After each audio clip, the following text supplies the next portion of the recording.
পরীক্ষার পরে, বিশেষ করে টেস্ট পরীক্ষার পর এবং ফাইনাল পরীক্ষার আগে এবং ছাত্র জীবনে সবসময় রিভিশন একটি গুরুত্বপূর্ণ জিনিস। আমি বলি যে রিভিশনটা অনেকটা তরকারিতে নুন বা চিনির মতন। তুমি সবকিছু দিলে কিন্তু নুন দিলে না, তাহলে তরকারিটা স্বাদ হবে না, বেস্বাদ হবে। The revision is very important. কথাটা রিভিশন, নট রিভিশন। স্যার এখানেও আপনি ইংরেজি শেখাচ্ছেন? আমি তো ইংরেজি পড়াই, শেখাবো তো অবশ্যই। কারণ SION এ জান উচ্চারণ হয় আর TION এ শান উচ্চারণ হয়। তাহলে আমি এটা বোঝাতে চাইছি সমস্ত জায়গায় একটু প্রিসাইজ পড়াশুনো করতে হবে, তাহলে বানানটা ভুলভাল হবে না এবং শিক্ষাটাও ঠিকঠাক হবে। আজকে আমরা বুঝবো যেটা খুব কম সংখ্যক ছেলে মেয়েরা জানে। তোমরা একটু আগেই দেখলে আমি একটি ভালো ছেলের সঙ্গে কথা বললাম যে আমাদের স্কুলে প্রথম সারি এবং সে নিটের জন্য প্রস্তুতি নিচ্ছে। কিভাবে সে রিভাইজ করে বা রিভিশন দেয়, এর আগেও আমি অনেক স্টুডেন্টের সঙ্গে কথা বলেছি, রাজ্য স্তরে র্যাঙ্ক করেছে। কিভাবে তারা রিভিশনটা দেয় এবং অল্প সংখ্যক ছেলেমেয়েরা কিন্তু জানে। খুব সহজ জিনিস, এখানে কোনো অবান্তর জ্ঞানের কিছু নেই। যেটা সঠিক প্রসেস সেটা আমি তোমাদেরকে বলবো। তুমি একটা উপায়ে রিভিশন দিতে পারো, সেটা হলো তুমি মক টেস্টকে টার্গেট রেখে। মক টেস্টকে টার্গেট রেখে মানে কি? মনে রাখো রিভিশন সেই দিতে পারে যে পুরোটা ভালো করে পড়েছে। তুমি তো পুরোটাই যদি না পড়ো তাহলে তোমার ক্ষেত্রে তো সবটাই নতুন, ওটা রিভিশন হয় না।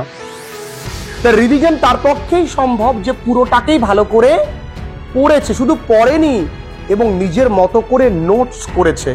আমার প্রথম স্টেপ কি? টেক্সট পড়া। টেক্সট পড়ার পর নিজে থেকে নোট তৈরি করা, আর এই নোটটাকেই পড়াটাকে বারবার পড়া এবং এই নোটের ভেতর থেকে প্রবলেম জায়গাগুলো বের করাই তোমার কাজ। তাহলে বছরের শুরু থেকে একটু যদি ভালো করে আমরা পড়াশোনা করি, যেমন আমাদের ক্লাস 9 এবং 10 ছেলেমেয়ে যখন শুরু থেকে শুরুটা করছে, তখন আমাদের এইটাই মাথায় রাখা হয় যেই জায়গাগুলো তোমার বাঁধছে, প্রবলেম এরিয়া, সেটাকে পয়েন্ট আউট করো, সেটা খাতায় লেখো, সেটাকেই রিভিশন পরীক্ষার আগের দিন রাতে বা ওই টেস্ট পরীক্ষার পরে তোমায় দিতে হবে। রিভিশনের জন্য কোনো ঘটা করে দিন লাগে না। এটা ভ্যালেন্টাইন্স ডে নয় যে আমি অমুক ডেটে রিভিশন দেব। প্রতিদিন তোমায় রিভিশন দিতে হবে। একটা সময় বের করবে যে প্রত্যেক দিনের পড়া, যেটা আমি গতকালকে পড়েছি বা তার আগের দিন পড়েছি, সেটা এক ঝলক আমি রিভিশন দেব বা রিভাইজ করব। এবার এর পদ্ধতিটা কি? তোমার স্যার তোমার একটা পরীক্ষার রুটিন দেবেন যে তোমার এই দুটো চ্যাপ্টার পরীক্ষা, পরের সপ্তাহে আবার ওই আরো দুটো নতুন চ্যাপ্টার। স্যার কি করবেন? এই দুটো তার সঙ্গে আগের দুটো মিক্স করবেন। তাহলে তোমার অটোমেটিক্যালি স্যারের কথা মতো চললে আর রিভিশনের প্রয়োজন হচ্ছে না, অটোমেটিক তোমার রিভিশন হয়ে যাচ্ছে। এবার এক্ষেত্রে তোমাকে খেয়াল রাখতে হবে, শুধু কিন্তু পড়লে চলবে না। তাহলে মক টেস্টকে তুমি মাথায় রাখছো, শুধু বই পড়লে রিভিশন হয় না, এখানে ভিজুয়ালাইজ করতে হয়। আমি যে মাইন্ড গেমটা খেলতাম, যেটা আমি সব সময় করতাম, আমি কি করতাম? স্যার আমাদের সময় জেরক্স বা নোটস দিত। আমি যে জায়গাটা ভুলে গেছি, আমি ধরো স্যারের বাড়িতে পড়তে যাচ্ছি সাইকেলে করে, এখান থেকে অনেকটাই দূর, ধরো 5-7 কিলোমিটার দূরে সাইকেলে করে যাচ্ছি। আমি যে জায়গাটার নোটসটা সেটা আমি আগে বাড়িতে পড়েছি ভালো করে, পড়বার পরে এই নোটসটাকে লিখেছি। রিভিশনের সব থেকে প্রধান উপায় হচ্ছে ভালো করে পড়ো, এবং পড়ো like a teacher, not like a student. ছাত্রদের মতো পড়লে কিন্তু তোমার ভালো রিভিশন হবে না। তোমার কারণ তুমি কিন্তু ওই সাবজেক্টটা পড়ছো না, টপিকটা ভালো করে বুঝতে পারছো। ধরে নাও তুমি সালোক সংশ্লেষ সম্পর্কে যা পড়ছো, তার মানে ওই বিষয়টা তুমি বোঝার চেষ্টা করছো। ওখানে এমন কিছু জিনিস আছে, তুমি এমন নয় যে পুরো লাইন বাই লাইন ভুলে যাবে, কোনো না কোনো শব্দ ভুলে যাবে, কোনো না কোনো জায়গা তোমার মনে থাকবে না, কোনো কোনো সংকেত তোমার মনে থাকবে না। তাই মনে রাখবে, রিভিশন দেবার সময় ওই জায়গাগুলো পয়েন্ট আউট করবে। আমি কি করতাম? খাতায় লিখে নিতাম।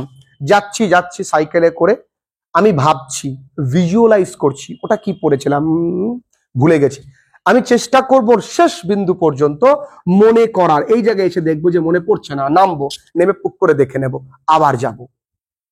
এটাই আমি করতাম এবং স্যারের কাছে গিয়ে আমি পড়া একেবারে ঝরঝরে দিচ্ছি, দারুণ হচ্ছে। তার মানে প্রত্যেকটা মুহূর্তে you are in your studies, তুমি তোমার পড়াশোনায় আছো। তাহলে ভিজুয়ালাইজেশন কিন্তু ভেরি ইম্পর্টেন্ট। বই পড়ার থেকেও আমি বলবো ভিজুয়ালাইজেশন ইম্পর্টেন্ট। তুমি যেটা পড়ছো এটা হাঁটতে হাঁটতে ভাবো যে তুমি কি পড়লে, এটা মাইন্ড ম্যাপ খেলো। আর তোমার কনসেন্ট্রেশন ব্রেক হবে, এক্সারসাইজ করবে। কনসেন্ট্রেশন ব্রেক হবে, এক্সারসাইজ করবে। কি এক্সারসাইজ করবে? ভ্রামারি করবে, ভ্রামারি। এই দুটো আঙুল এখানে রাখবে, এটা এখানে, এখানে রেখে কানটাকে ভালো করে চেপে দীর্ঘ নিঃশ্বাস নেবে। নিঃশ্বাস নিয়ে মুখটাকে বন্ধ রেখে ওম উচ্চারণ করবে বা যে কোনো করে উচ্চারণ করবে।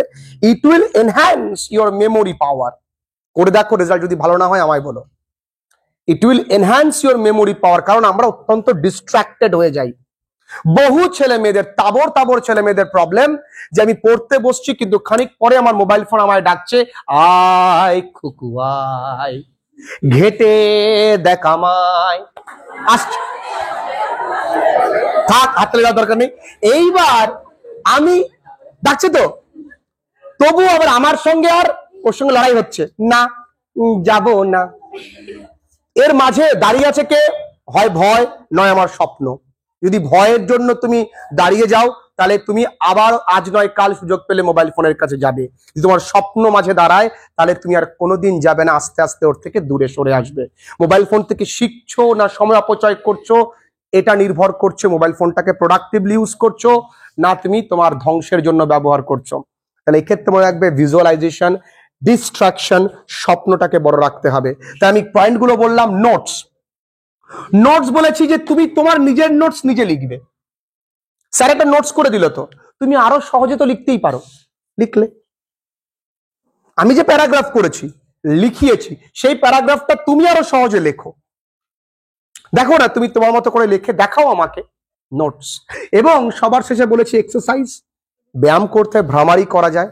ভ্রামারিটা ভীষণ গুরুত্বপূর্ণ, আমি বলবো প্রত্যেক ছাত্রছাত্রীকে করা উচিত। পারলে এই এক্সারসাইজটা করবে, এই ফিঙ্গার এক্সারসাইজটা করবে। এটা করলে কি হয়, তোমার হাতের লেখা স্পিড হবে এবং তোমার কনসেন্ট্রেশনটা একদিকে থাকবে, কারণ তুমি চেষ্টা করছো এই ক্রস গেমটা খেলা, চেষ্টা করছো। এটা করবে, এক্সারসাইজ গুলো করবে। সবাই চেষ্টা করছো, বাড়ি গিয়ে ভুলে যাবে, হবে না কিন্তু। আজকে যেটা সিদ্ধান্ত নিয়েছো, কারণ মনে রাখো, আজ ভাবছো একটু ঘুমিয়ে নি, একটু একটু বুঝে নাও। আজ ভাবছো, আজকে সকালেই তুমি ভেবেছো বাজে তো 5:30, পড়া তো 7টায়, একটু ঘুমিয়ে নি, চোখ মেলে দেখলে 7:30 8টা বেজে গেছে। এইরকমই হবে তোমার সঙ্গে। তুমি ভাবছো আজকে থাক কালকে পড়বো, তার মানে তুমি দেখবে কালকে পরীক্ষা। এখন কিন্তু high time to revise, revision দেওয়ার। রিভিশন দেওয়ার বেশি টেকনিক বললাম না, অল্প টেকনিক বললাম।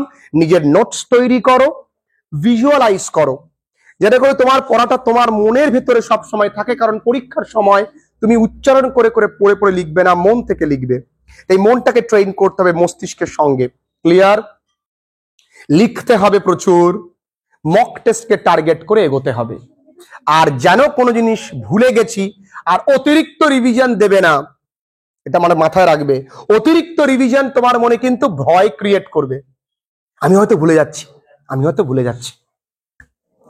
অতিরিক্ত রিভিশন মানে অতিরিক্ত পড়ছো তুমি, রিভিশনের পরিবর্তে তুমি প্রচুর মক টেস্ট দেবে। এই জন্য আমাদের মক টেস্টটা ভীষণ গুরুত্বপূর্ণ। আমরা জানুয়ারি থেকে মক টেস্ট একেবারে লম্বা চলবে, সেই পরীক্ষাগুলোকে টার্গেট রেখে কিন্তু রিভিশন। তাহলে এই রিভিশনের পথে সব থেকে বড় যে পথপ্রদর্শক সে তোমার শিক্ষক। তার কথা মতো চলো, রিভিশনটা তোমার কাছে জলবাত হয়ে যাবে। ভালো থেকো, আজকের ক্লাসটা এই পর্যন্তই।